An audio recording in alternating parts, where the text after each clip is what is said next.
Hola, buenos días, sean bienvenidos a un nuevo video. Mi nombre es Steven Jara y les voy a hablar sobre los generadores DC en serie. En este video les voy a mencionar un poco sobre cómo son o qué son los generadores DC en serie, un poco de su funcionamiento y sus pruebas tanto en vacío, cortocircuito. Bueno, cortocircuito más que vacío, puesto que ya les diré un poco más adelante. Vamos también a resolver un ejercicio y por último vamos a dar lo que es una aplicación práctica de los generadores DC. Bien, continuemos. Bien, para hablar de generadores DC en serie, vamos a recordar un poco qué son las máquinas de corriente continua o máquinas DC. Y estas máquinas son dispositivos que convierten energía mecánica en energía eléctrica, en el caso de generadores, y energía eléctrica en energía mecánica en el caso de motores, puesto que estos dispositivos son reversibles, es decir, si un generador si al dispositivo le ingreso una fuerza mecánica, es decir, muevo su eje, va a producir una corriente eléctrica, y si le ingreso corriente eléctrica va a producir un movimiento mecánico, dado a que cuando un conductor se mueve dentro de un campo magnético, este induce una corriente eléctrica, dado que es el principio de la ley de Faraday. Ahora sí, volviendo a los generadores DC en serie, este tipo de generador tiene el campo y el inducido en serie, por lo que la corriente que pasa por el inductor es la misma corriente que pasa por el campo. Y esto hace que el flujo magnético dependa únicamente de la corriente de carga. Ahora, puesto que el inducido tiene una corriente mucho mayor que el campo en derivación, el campo en serie de un generador de este tipo tendrá muy pocas vueltas de alambre, y el alambre utilizado será mucho más grueso que el alambre del campo en derivación, debido a que la fuerza magnetomotriz es dada por una ecuación en la cual es directamente proporcional al número de vueltas por la corriente. Entonces, uno puede producir una misma fuerza magnetomotriz con un cierto número de vueltas y una corriente muy alta, o con una corriente muy pequeña y un número de espiras alto. Bien, puesto que la corriente en plena carga fluye a través de él, el campo está diseñado para tener una resistencia lo más baja posible, como se muestra en el circuito DC. Y en este, las corrientes del inducido del campo y de línea, como tienen el mismo valor, la ecuación de voltaje de Kirchhoff nos quedaría como que el voltaje total en las borneras es igual al voltaje inducido por el movimiento mecánico menos la corriente de campo por la suma en serie de las resistencias. Ahora vamos a empezar a hablar sobre las pruebas de los generadores DC. Y si bien estas tienen generalmente dos pruebas, una en circuito abierto en la que se dejan los terminales sin conectar ninguna carga y únicamente se aplica un voltaje en el inducido para medir tanto el voltaje como corriente, en este caso no se lo puede realizar, dado que por la naturaleza del generador DC, si dejamos los terminales abiertos, no va a circular ninguna corriente, por lo que hay valores que no se pueden medir. Pero lo que sí se puede hacer es la prueba de cortocircuito, en la que se conecta una carga variable, en este caso vamos a usar un rheostato, y se va a ir disminuyendo el valor del mismo de tal forma que la corriente del inducido vaya aumentando. Y como podemos ver, tenemos inicialmente la curva punteada de la figura 1 es la gráfica del voltaje inducido versus la corriente. Vemos que no empieza desde cero, dado que hay un pequeño remanente del inducido anteriormente. Y este al llegar a su punto de saturación se mantiene casi constante. Sin embargo, existe una caída por la resistencia, por lo que al medirse el voltaje en los terminales del generador, a medida que aumenta la corriente, este va a ir disminuyendo.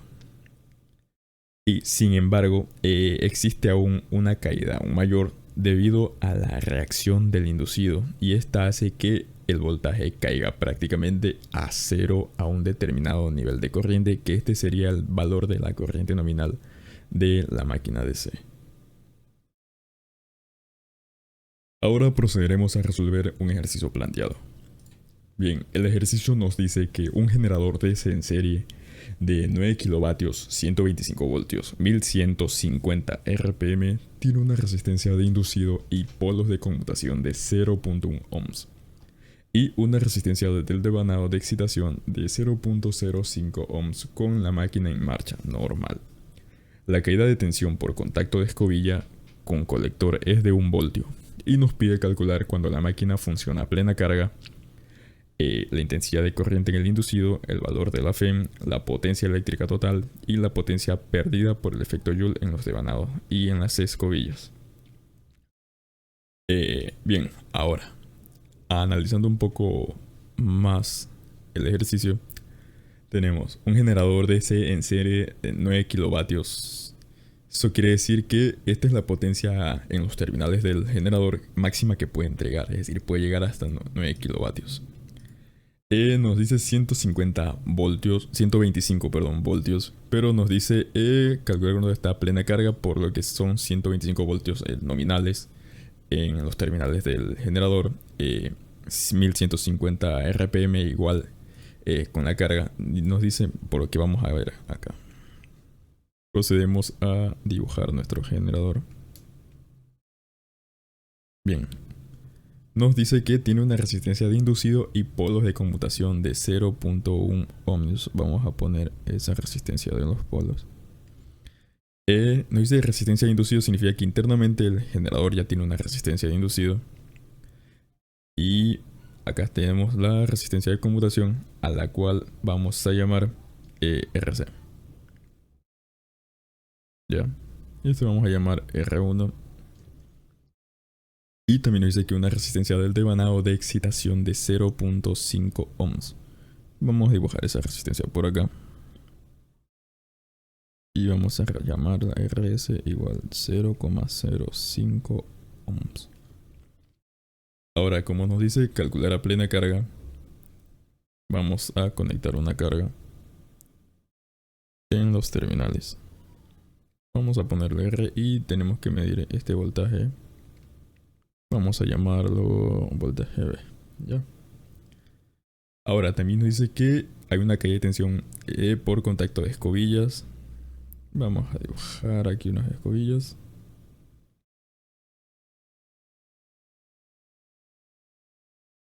Bien, y nos pide la intensidad de corriente en el inducido. Bien, como la intensidad de corriente, como están en serie, la intensidad de corriente es la misma intensidad que tendría en los terminales de acá, es la misma intensidad de corriente, por ende sería la intensidad igual a la potencia total, que sería 9, sobre el voltaje medido en los terminales. Ahora, reemplazando, nos quedaría 9 kilovatios, vamos a ponerlo en fracciones numéricas, sobre 125 volts. Y esto, haciendo la operación correspondiente, nos da que entrega 72 amperios. Por lo que ya tenemos resuelto el literal A. Ahora el literal B nos pide el valor de la FEM. Anteriormente despejamos el valor, sería la ecuación de la FEM. Tenemos que la FEM es igual al voltaje medido, en este caso vamos a ver voltaje B, aplicando ley de Kirchhoff, más la corriente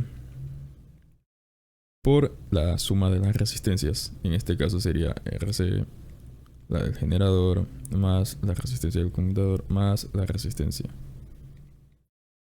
del inducido. A esto también le tenemos que agregar, ¿cierto?, la caída de tensión en las escobillas, que serían, como tiene dos escobillas, serían 2 por voltaje en escobillas. Ahora, reemplazando esto, tenemos que el voltaje es 125 voltios, más corriente son 72 amperios por... el ejercicio nos da el dato de estas dos resistencias juntas, que es de 0.1 ohms. más 0.05 ohms más 2 por 1 de 1 voltio por 2 serían más 2 voltios. Y esto a su vez nos da 137,8 voltios. Por último nos pide la resistencia en la pérdida tanto. La potencia total producida.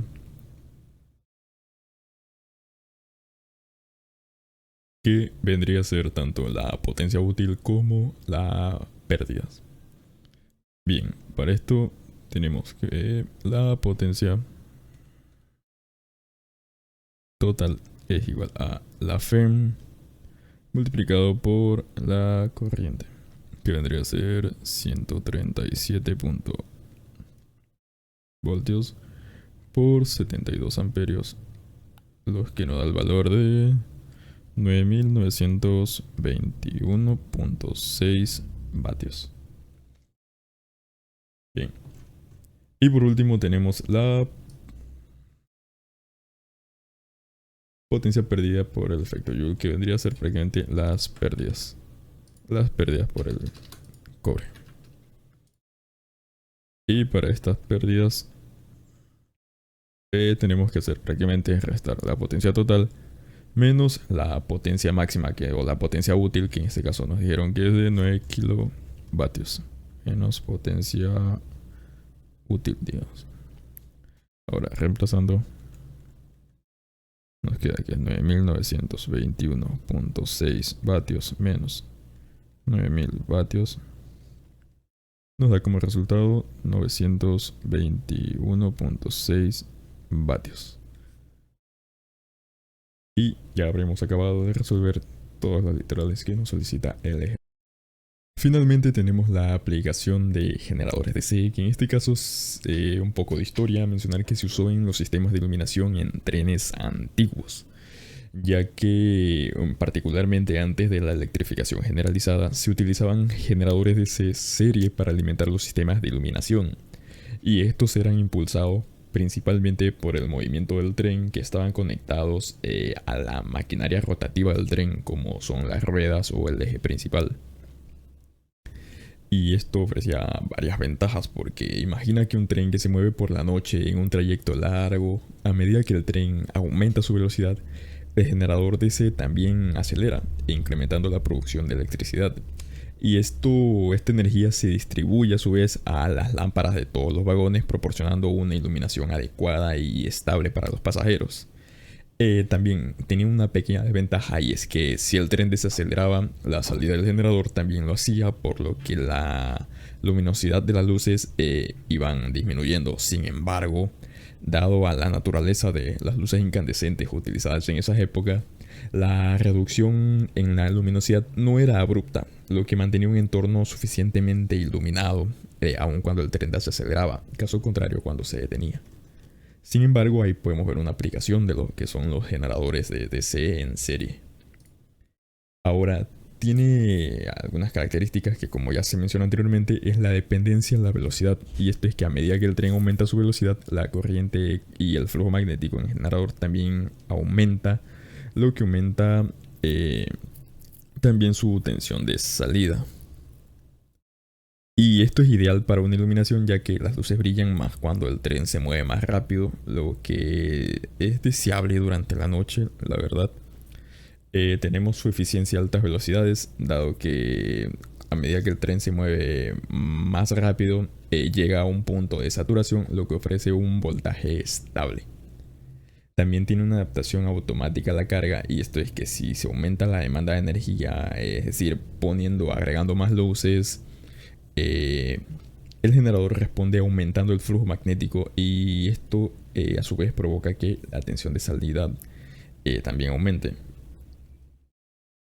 Y por último tenemos lo que es la robustez y simplicidad, dado que los generadores DC son mecánicamente simples y robustos, lo suficientemente robustos como para que no tendrían que ser constantemente haber estado en mantenimiento. ¿Ya? Y eso significa que no tendría muchos gastos como tal en lo que es en la operación. Y bien, Hasta aquí llegamos. Muchas gracias por su tiempo. No se olviden, denle like, me gusta si les sirvió, compartan con alguien que crean que les sirva esta explicación. Así que nos vemos luego. Adiós.